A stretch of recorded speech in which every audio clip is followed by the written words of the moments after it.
Një situatë e papritur dhe shqetësuese ka ndodhur brenda shtëpisë së Big Brother VIP Kosova 4. Ku banorja Alba Pollozhani ka pësuar një rrëzim gjatë qëndrimit të saj në ambientet e brendshme të shtëpisë. Incidenti ka shkaktuar panik të menjëhershëm si të banorët e tjerë, ashtu edhe të stafi i produksionit, duke ndërprer për disa momente rrjedhën normale të lojës. Lajmi është bërë publik nga vetë produksioni i Big Brother VIP Kosova, i cili përmes një njoftimi zyrtar në faqen e tyre në Facebook ka sqaruar se Alba ka pasur nevojë për ndërhyrje të menjëhershme mjekësore. Sipas njoftimit, sapo ndodhi incidenti, ekipi mjekësor që ndodhet në gatishmëri të vazhdueshme pranë shtëpisë ka reaguar pa humbur kohë, duke ofruar ndihmën e parë dhe duke vlerësuar gjendjen e saj.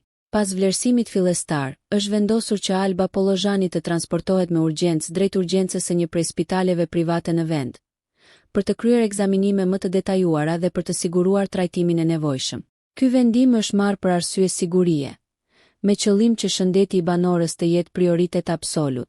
Aktualisht, Alba ndodhet nën përkujdesjen e mjekëve specialistë, të cilët po monitorojnë nga afër gjendjen e saj shëndetësore. Ende nuk janë bërë publike detaje të tjera lidhur me natyrën e lëndimit apo gjendjen e saj të përgjithshme, ndërsa produksioni ka theksuar se çdo informacion i ri do të ndahet me publikun në kohën e duhur. Ngjarja ka ngjallur reagime të shumta edhe jashtë shtëpisë, ku ndjekësit e formatit dhe fansat e Albës kanë shprehur shqetësim dhe mbështetje përmes komenteve në rrjetet sociale, duke i uruar asaj shërim sa më të shpejtë dhe rikthim të sigurt. Big Brother VIP Kosova 4 vazhdon të mbetet një nga formatet më të ndjekura televizive, ndërsa situata të tilla rikujtojnë rëndësinë e sigurisë dhe kujdesit shëndetësor të banorëve gjatë një eksperiencë intensive si kjo. Nëse ju pëlqeu kjo video, shkoni në kanalin e YouTube-it Big VIP Albania Kosova, që e gjeni në bio. Mos harroni që të bëni subscribe dhe të klikoni butonin e zilës që të informoheni për videot më të reja.